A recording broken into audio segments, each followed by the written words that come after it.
अंधेरा अगर तो जला लो दिया, दूर होगा अंधेरा खिलेगा हिया। पर अंधेरे में ही आदमी जी रहा, जिंदगी की फटी चादरें सी रहा। नमस्कार, मैं हरे कृष्ण प्रकाश आप सबों का अपने साहित्य आजकल यूट्यूब चैनल पर स्वागत करता हूं, अभिनंदन करता हूं। साहित्यिक सफर में आज हमारी मुलाकात हुई है वरिष्ठ चिकित्सक, स्थापित साहित्यकार डॉक्टर कमल वियोगी जी से। तो चलिए आज उनसे कुछ बातचीत करते हैं और कई सारी बातों की जानकारी उनसे प्राप्त करते हैं। साहित्य आजकल के चैनल को सबसे पहले मैं अपनी शुभकामनाएं संप्रेषित करता हूं कि आज पूर्णिया प्रमंडल के परिक्षेत्र से शुरू होकर ये बिहार और बिहार के बाहर के संबद्ध वरिष्ठ और प्रतिष्ठित साहित्यकारों की आवाज को, उनके दिलों की इच्छा को, उनके अंदर उठने वाले प्रश्नों को, उनकी जिजीविका को शांत करने के लिए इन्होंने अपने चैनल के माध्यम से एक फलक प्रदान किया है।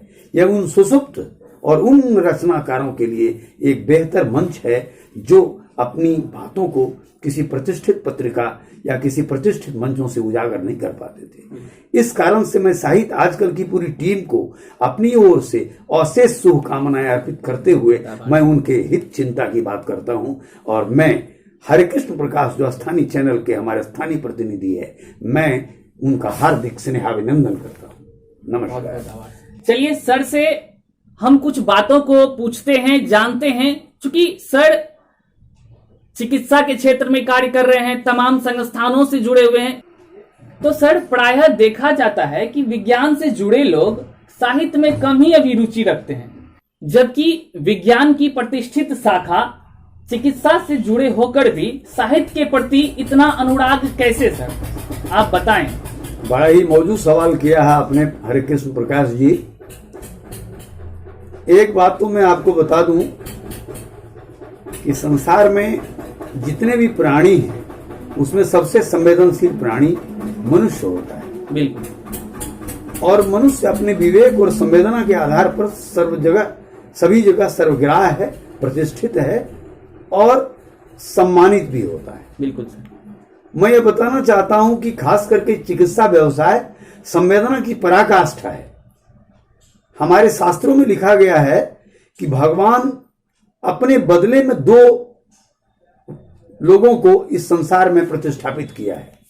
जहां ममता की छांव लुटाने की बारी आती है, वहां भगवान के बदले मां का सृजन किया गया है। ठीक उसी तरह आपातकाल में जब मनुष्य कष्ट से पीड़ित होते हैं, दैहिक दैविक भौतिक तापा से ग्रसित होते हैं, तो उनके दुखों के निवारण के लिए डॉक्टर का सृजन किया गया है। इसलिए मां और डॉक्टर को इस संसार का दूसरा भगवान कहा जाता है। बिल्कुल। इसी संवेदना के तहत जो एक चिकित्सक है, शायद उससे बड़ा कोई साहित्यकार नहीं होता है, क्योंकि साहित्य से भाव साहित्यम, जिनका जीवन ही दूसरे के हित के लिए बना है, जो डिवोटेड टू दी ह्यूमैनिटी हैं। और इसीलिए मैं उस पेशे से जुड़कर भी मानवता के प्रति, समाज के प्रति एक जुड़ाव और एक संवेदना युक्त अपने को मानता हूं। बिल्कुल सर, बिल्कुल सही आपने कहा सर। सर एक सवाल और है कि 1 जुलाई को डॉक्टर्स डे है, इसके संदर्भ में आप क्या कहना चाहेंगे सर, कुछ संदेश दें। जी हाँ, 1 जुलाई को डॉक्टर्स डे मनाया जाता है। मैं आपको बता दूं कि डॉक्टर विधान चंद्र राय जो बहुत बड़े राजनेता थे, MBBS और MD थे, वो बंगाल के चीफ मिनिस्टर भी थे। उस समय बंगाल का विभाजन हो चुका था जी। और उसके बावजूद भी बंगाल के दोनों पार्ट में बहुत लोकप्रिय थे। उन्हीं के जन्म दिवस को हम डॉक्टर्स डे के रूप में मनाते हैं। बिल्कुल, बिल्कुल। और उतने बड़े पद पर रहे, केंद्रीय मंत्री भी हुए, बावजूद कि उनकी आदत थी, उनके रूटीन में शुमार था कि वो प्रतिदिन दिल्ली रहे या कलकत्ता रहे, वो प्रतिदिन कम से कम 2 घंटा निःशुल्क रोगियों को देखते थे ताकि उनके ज्ञान का लाभ आम आदमी को हो सके। उन्हीं के सम्मान में भारत का चिकित्सा का सबसे बड़ा अवार्ड डॉक्टर BC राय अवार्ड दिया जाता है। और 1 जुलाई को उनका जन्मदिन है। हम बड़ी शिद्दत के साथ उन्हें सादर स्मरण करते हुए अपना नमन और अपनी श्रद्धांजलि उन्हें निवेदित करते हैं। बिल्कुल सर, बहुत बहुत आभार जो आपने सर इतनी जानकारी, सटीक जानकारी लोगों तक पहुंचाई और हमारे साहित्य आजकल के माध्यम से आपने लोगों को डॉक्टर डे के विषय में काफी जानकारी दिए हैं। तो सर इस मौके पर आप एक कविता अपनी प्रस्तुत करें जिससे कि लोग सुन पाए। जी हाँ, संजोग से डॉक्टर्स डे और एक सामान्य अंतर्वीक्षा है, मगर मैं आपको बता दूं कि आज चारों तरफ जाति, धर्म, संप्रदाय, ऊंच नीच, भाषा और प्रांतीयता की दीवार है और इस दीवार को खत्म करने के लिए यदि एक तरफ मैंने स्वास्थ्य की सुरक्षा के लिए अपना चिकित्सकीय व्यवसाय अपनाया है तो दूसरी तरफ हमने कलम उठा ली है और कलम को अपनी लेखनी के माध्यम से बड़ी शिद्दत से समाज में छाए अंधेरे को हम खत्म करना चाहते हैं, दूर करना चाहते हैं। तो लीजिए, प्रस्तुत है मेरी ताजा तरीन गजल। बहुत बहुत आभार सर। हो अंधेरा अगर तो जला लो दिया, दूर होगा अंधेरा खिलेगा हिया। हो अंधेरा अगर तो जला लो दिया, दूर होगा अंधेरा खिलेगा हिया। पर अंधेरे में ही आदमी जी रहा, जिंदगी की फटी चादरें सी रहा। पर अंधेरे में ही आदमी जी रहा, जिंदगी की फटी चादरें सी रहा। जिंदगी जश्न है, जिंदगी है कजा, जिंदगी जश्न है, जिंदगी है कजा। जिंदगी को यहाँ मौत से है गिला, जिंदगी को यहाँ मौत से है गिला। मत मरो लोगो मरने से पहले कभी, मत मरो लोगो मरने से पहले कभी। जिंदगी को बना लो सहारे खुदा, जिंदगी को बना लो सहारे खुदा।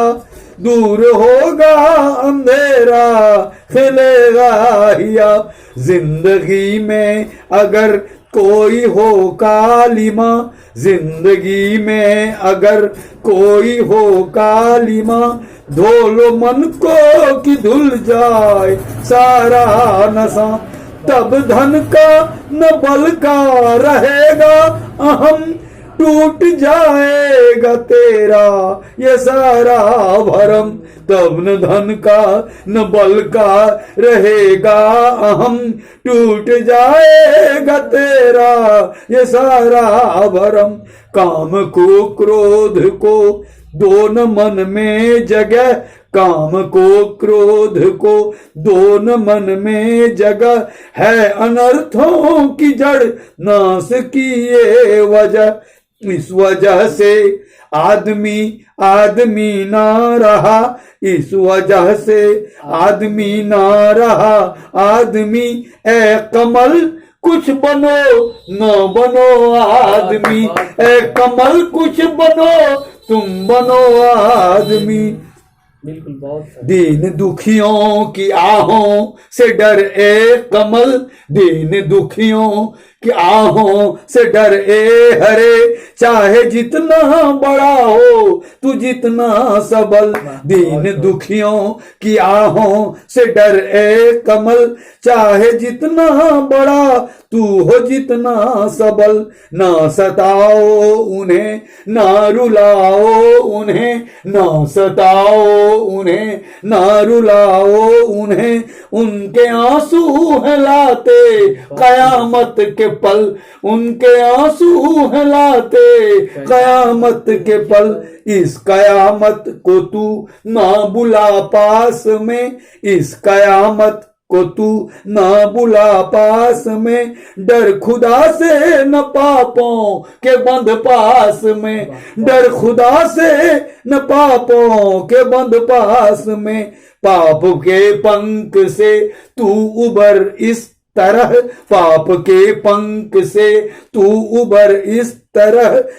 पंख से मुक्त पंकज खिला जिस तरह, पाप के पंख से तू उबर इस तरह, पंख से मुक्त पंकज खिला जिस तरह, हो अंधेरा हो अंधेरा हो अंधेरा, अगर तो जला लो दिया, दूर होगा अंधेरा खिलेगा हिया, दूर होगा अंधेरा खिलेगा हिया। दोस्तों, अभी आप सुन रहे थे डॉक्टर कमल वियोगी जी की बेहतरीन रचना। शायद आज तक आपने नहीं सुना होगा ऐसी रचना। बिल्कुल मैं सटीक कहा हूं कि तमाम साहित्यिक मंच पर आप सुनते आए हैं, सुनते रहेंगे, लेकिन आज जो आप साहित्य आजकल के YouTube चैनल से आप सुन पा रहे हैं, मैं उम्मीद करता हूं कि ऐसी प्रस्तुति आपने कभी नहीं सुनी होगी। यदि आप भी अपनी रचना, आप भी अपनी प्रस्तुति साहित्य आजकल के माध्यम से प्रसारित करवाना चाहते हैं तो अपनी वीडियोस 7562 पर अवश्य भेजें। साहित्य आजकल की पूरी टीम प्रसारित करने के लिए आपकी वीडियोस दिन रात एक कर रही है और दृढ़ संकल्पित होकर कार्य कर रही है।